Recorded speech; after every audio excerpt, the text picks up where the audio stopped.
আসসালামু আলাইকুম। সংবাদে আপনাদের সবাইকে স্বাগত জানাচ্ছি। আমি ফিরোজ তোহা। শুরুতেই আরবে কেবলস সংবাদ শিরোনাম। বাংলাদেশের সর্বশেষ গুরুত্বপূর্ণ আপডেট সংবাদে আপনাকে স্বাগত। শুরুতেই সংবাদ শিরোনাম, পরে বিস্তারিত। শুরুতেই জানিয়ে দিব, আওয়ামী লীগকে নিষিদ্ধ এবং নিবন্ধন বাতিল চা রিটের শুনানি পেছল। এরপর জানিয়ে দিব, ফারাক্কার গেট খোলায় কতটা প্রভাব পড়ছে বাংলাদেশে, যা জানালেন নদী গবেষকেরা। এদিকে বাংলাদেশের কাছে 5 ভারতীয় বিদ্যুৎ কোম্পানির পাওনা $100 কোটি। শেখ হাসিনা ক্ষমতায় থাকাকালীন ভারত থেকে বাকিতে বিদ্যুৎ কিনেছে চড়া দাম দিয়ে, এখন সেই টাকা আমাদের শোধ করতে হবে। বাংলাদেশের কাছে 5 ভারতীয় কোম্পানি জানিয়েছে $100 কোটি আমাদের কাছে ভারতীয় কোম্পানির পাওনা। জানিয়ে দিব, মানবাধিকারের প্রতি ডক্টর মোহাম্মদ ইউনূসের অঙ্গীকারকে স্বাগত জানিয়েছে অস্ট্রেলিয়া। ডক্টর মোহাম্মদ ইউনূসের সাম্প্রতিক বক্তব্যের প্রশংসা করেছে অস্ট্রেলিয়ার ভারপ্রাপ্ত হাই কমিশনার নারদিয়া সিম্পসন। আলোচ্য বিষয় ছিল জাতীয় ঐক্য, সর্বজনীন মানবাধিকার, ধর্ম, জাতিসত্তা এবং রাজনৈতিক বিশ্বাসের ভিত্তিতে বৈষম্যের বিষয়ে বাংলাদেশের জিরো টলারেন্সের অঙ্গীকার পুনর্ব্যক্ত করা। এদিকে অনিয়মের কারণে বদলি হন বারবার এক পুলিশ সদস্য। পুলিশের সেই শিবলি নোমান হাজার হাজার কোটি টাকার মালিক এস.এম. শিবলি নোমান পুলিশের সাবেক অতিরিক্ত কমিশনার। বরাবরই নানা অনিয়ম এবং দুর্নীতির সঙ্গে সম্পৃক্ত থাকার অভিযোগ ছিল তার বিরুদ্ধে। 2019 সালে ক্যাসিনো কাণ্ডে জড়িয়ে থাকার অভিযোগ উঠলে তাকে ঢাকা থেকে চট্টগ্রামে বদলি করা হয়। কোনো নিয়ম নীতির তোয়াক্কা না করে বারবার তিনি দুর্নীতি, ঘুষ, বাণিজ্য সহ ক্ষমতার অপব্যবহার সবসময় করেই থাকতেন। গাজীপুরে 100 বিঘার জমিতে মেসাস এনএ অ্যাগ্রো, গোপালগঞ্জে 400 বিঘা জমিতে সর্দার অ্যাগ্রো এবং রাজধানীর খিলক্ষেতে অটো হ্যাবেন নামে গাড়ির শোরুমের মালিক শিবলি নোমান। জানা গেছে ঢাকায় তার ডুপ্লেক্স অনেকগুলি বাড়ি রয়েছে। তিনি হাজার হাজার কোটি টাকার মালিক। এবং সর্বশেষ জানিয়ে দিব, পেকুয়ায় শ্রমিক দলের দুই পক্ষের সংঘর্ষ, নিহত এক। কক্সবাজারে পেকুয়ায় সিএনজি, টেম্পো, অটোরিকশা এবং শ্রমিক ইউনিয়নের লাইনকে দখলকে কেন্দ্র করে জাতীয়তাবাদী শ্রমিক দলের দুই পক্ষের মধ্যে ভয়ানক সংঘর্ষের ঘটনা ঘটেছে। এতে প্রতিপক্ষের ছুরিকাঘাতে নিহত হয়েছে শহীদুল ইসলাম ওরফে শওকত 36 নামের এক শ্রমিক দল নেতা। এ সময় গুরুতর আহত হন আরও অন্তত 2 জন। প্রিয় দর্শক, এতক্ষণ শুনছিলেন সংবাদ শিরোনাম, এবারে বিস্তারিত। তবে তার আগে বন্ধুরা, অনুরোধ থাকবে এই সংবাদটিতে একটি লাইক দিন। এই চ্যানেলে আপনি নতুন হয়ে থাকলে আমাদের সংবাদটি দেখতে দেখতে চ্যানেলটি সাবস্ক্রাইব করে রাখুন। কমেন্ট করে আপনার মূল্যবান মতামত জানিয়ে দিন বন্ধুরা, এই সংবাদটি আপনি বিশ্বের কোন দেশ থেকে বা বাংলাদেশের কোন স্থান থেকে শুনছেন এবং দেখছেন। এবারে বিস্তারিত। আওয়ামী লীগকে নিষিদ্ধ এবং নিবন্ধন বাতিল চা রিটের শুনানি পেছল।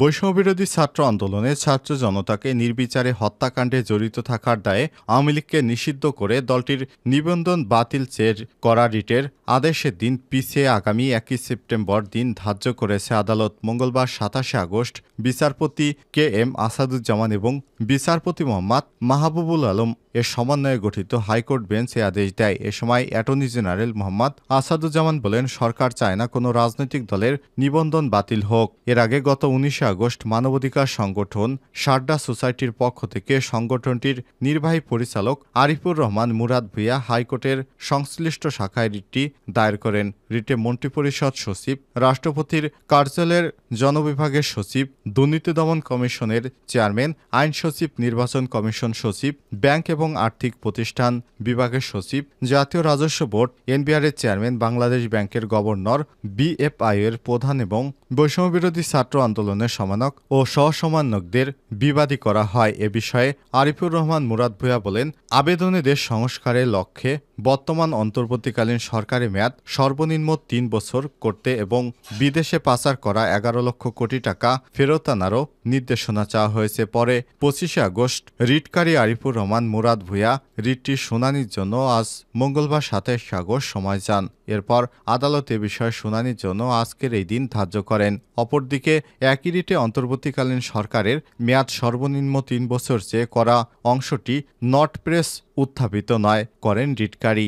শুনানিতে অ্যাটর্নি জেনারেল মোহাম্মদ আসাদুজ্জামান আদালতকে বলেন, অন্তর্বর্তী সরকার সংবিধান অনুযায়ী আছেন, তারা কতদিন থাকবেন সেটা আদালতের আদেশের জন্য নিয়ে আসার কোনো বিষয় নয়। রিটের এই বিষয়টি মেইনটেবল নয়।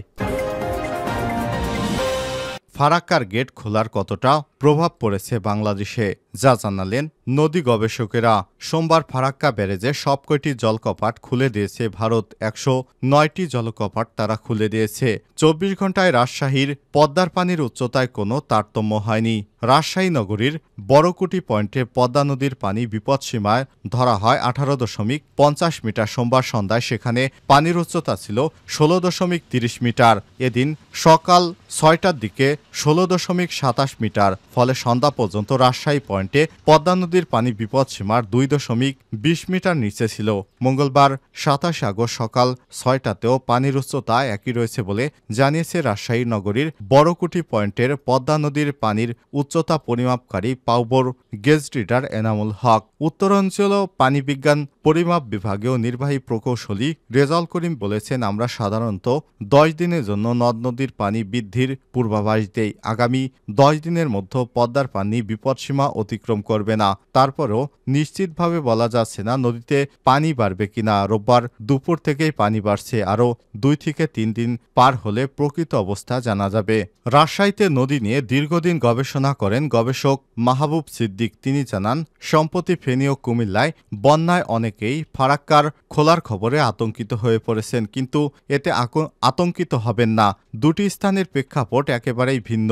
গঙ্গার পানি নিয়ন্ত্রণে রাখতে বরাবরের প্রতি বছরই এই সময়টাতে ভারত ফারাক্কার জলকপাটগুলো ছেড়ে দেয়। এটি একটি স্বাভাবিক প্রক্রিয়া, বরং আমাদের সচেতনতা এবং প্রস্তুতি বাড়ানো উচিত। এ অঞ্চলে খাল বিল শাখা নদীগুলো নাব্যতা ফিরে আনার মাধ্যমে তিনি বলেন, উজানে পানির ঢল বৃদ্ধি না পেলে পদ্মায় বন্যা হয় না। রাজশাহীর পদ্মায় ২৬,৯০,০০০ কিউসেক পানি ধারণ করতে পারে। বর্তমানে নদী দিয়ে প্রবাহিত হচ্ছে মাত্র ১৪ লক্ষ কিউসেক পানি। রাজশাহী পানি উন্নয়ন বোর্ডের অতিরিক্ত প্রধান প্রকৌশলী মোখলেছুর রহমান জানিয়েছেন, পাবনার পাকশীতে বিপদসীমা ২২.৫০ মিটার। সেখানে সোমবার সন্ধ্যায় পানির উচ্চতা পাওয়া যায় ২০.৪৮ মিটার। বিপদসীমা ২ মিটার নিচ দিয়ে পানি বয়ে যাচ্ছে। পদ্মার সরদহ পয়েন্টের বিপদসীমা ১৬.৯২ মিটার। সন্ধ্যায় সেখানে পানির উচ্চতা পাওয়া গেছে ১৫.৬ মিটার। তবে গত ৭ দিনে পদ্মার শাখা উপশাখা নদীগুলোতে পানি কিছুটা বেড়েছে। রাজশাহী পানি উন্নয়ন বোর্ড নির্বাহী প্রকৌশলী আরিফুর রহমান অঙ্কুর বলেছেন, সোমবার বিকেলে ফারাক্কাবাদের সব গেট খুলে দিয়েছে। তারা খুলে দেওয়ার বিষয়টি আগেই জানিয়েছে বলে দাবি করেছে। যদিও আমরা আগে থেকে সবকিছু প্রস্তুতি নিয়ে আসি। প্রতি বছর বাঁধ খুলে দেওয়া হয়, তবে এবার আশঙ্কা করা হচ্ছে বিপদসীমা অতিক্রম করতে পারে। এতে চরাঞ্চল প্লাবিত হতে পারে। বাংলাদেশের কাছে ৫ ভারতীয় বিদ্যুৎ কোম্পানির পাওনা $১০০ কোটি। বাংলাদেশের কাছে ১০০ কোটির বেশি মার্কিন ডলার পাওনা জমেছে ভারতের ৫টি বিদ্যুৎ সরবরাহকারী প্রতিষ্ঠানের। এদের মধ্যে ৮০০ মিলিয়ন বা ৮০ কোটি মার্কিন ডলার পাবে আদানি পাওয়ার। মঙ্গলবার ২৭ আগস্ট এ বিষয়ে জানাশোনা আছে এমন শিল্প কর্মকর্তাদের বরাত দিয়ে এক প্রতিবেদনে সব তথ্য জানিয়েছে ইকোনমিক টাইমস।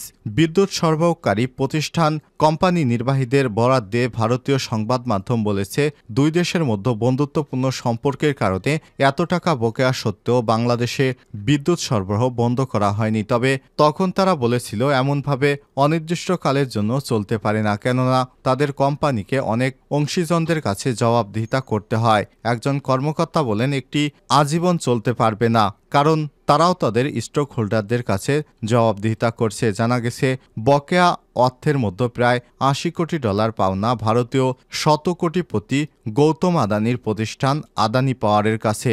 ঝাড়খণ্ড রাজ্যের গোড্ডায় স্থাপিত ১৬০০ মেগাওয়াট কয়লাচালিত বিদ্যুৎ কেন্দ্র থেকে বাংলাদেশে বিদ্যুৎ সরবরাহ করে প্রতিষ্ঠানটি। এছাড়াও ৩০ জুন পর্যন্ত SIL এনার্জি ইন্ডিয়ার পাওনা প্রায় $150 মিলিয়ন। বাংলাদেশের সঙ্গে প্রতিষ্ঠানটির 250 মেগাওয়াট বিদ্যুৎ সরবরাহের চুক্তি রয়েছে। ভারতের রাষ্ট্রায়ত্ত এনটিপিসি 3টি বিদ্যুৎকেন্দ্র থেকে প্রায় 740 মেগাওয়াট বিদ্যুৎ রপ্তানি করে তাদের বকেয়া প্রায় $80 মিলিয়ন। ইকোনমিক টাইম বলছে, ভারতের পাওয়ার ট্রেডিং কর্পোরেশন পিটিসি বাংলাদেশের কাছে টাকা পাওনা 25শে আগস্ট পর্যন্ত তাদের পাওনা হয়েছে $46 মিলিয়ন।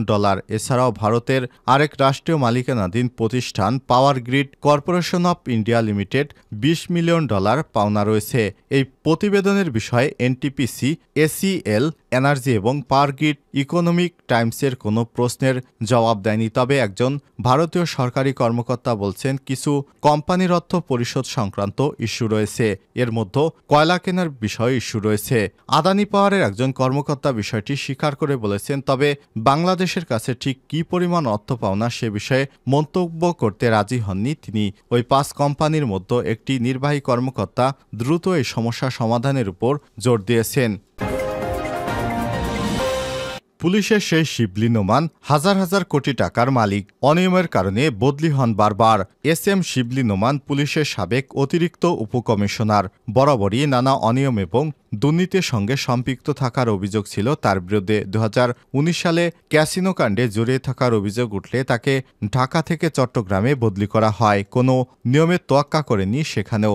দুর্নীতি, ঘুষ বাণিজ্য, ক্ষমতার অপব্যবহার করে কোটিপতির বনে গিয়েছেন তিনি। গাজীপুরে 100 বিঘা জমিতে মেসাস এনে অ্যাগ্রো, গোপালগঞ্জের 400 বিঘা জমিতে সর্দার অ্যাগ্রো এবং রাজধানীর খিলক্ষেত অটো হ্যাভেন নামে গাড়ির শোরুমের মালিক শিবলি নোমান। এছাড়াও আছে ডুপ্লেক্স ও একাধিক বাড়ি এবং ফ্ল্যাট। তার বিরুদ্ধে স্বর্ণ চোরা কারবারিদের সঙ্গে সম্পৃক্ত থাকারও অভিযোগ রয়েছে। খোঁজ নিয়ে জানা গেছে, সাবেক অতিরিক্ত উপকমিশনার এস.এম. শিবলি নোমান গাজীপুর নিজ এলাকা গোপালগঞ্জের সম্পত্তির পাহাড় গড়ে তুলেছেন। গাজীপুর ও গোপালগঞ্জে তার সম্পদের পাহাড়। গোপালগঞ্জে 400 বিঘা জমিতে সর্দার অ্যাগ্রো নামে একটি ফার্ম গড়ে তুলেছেন। এই ফার্মে কাজ করে অর্ধশতাধিক শ্রমিক। জানা গেছে, সাবেক অতিরিক্ত পুলিশ কমিশনার অবসরে যাওয়ার আগে অবৈধ আয়ের টাকা বিভিন্ন কোম্পানিতে বিনিয়োগ করেছেন তিনি। গাজীপুর মহানগরের 227/1 পাজুলিয়া অঞ্চলে 100 বিঘা জমি কিনে সে জমিতে মেসাস এনে অ্যাগ্রো নামে একটি ফার্ম গড়ে তুলেছেন। রাজধানীর খিলক্ষেতে অটো হ্যাভেন নামের গাড়ির শোরুমের মালিক শিবলি নোমান।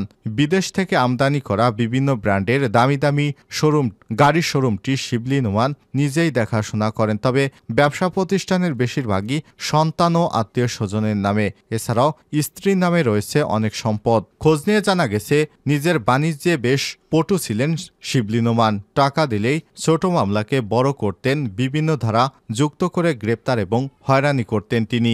এভাবেই কামিয়েছেন হাজার হাজার কোটি টাকার মালিক। গোপালগঞ্জে বাড়ি থাকার সুবাদে এই অপকর্মগুলো করতেন তিনি।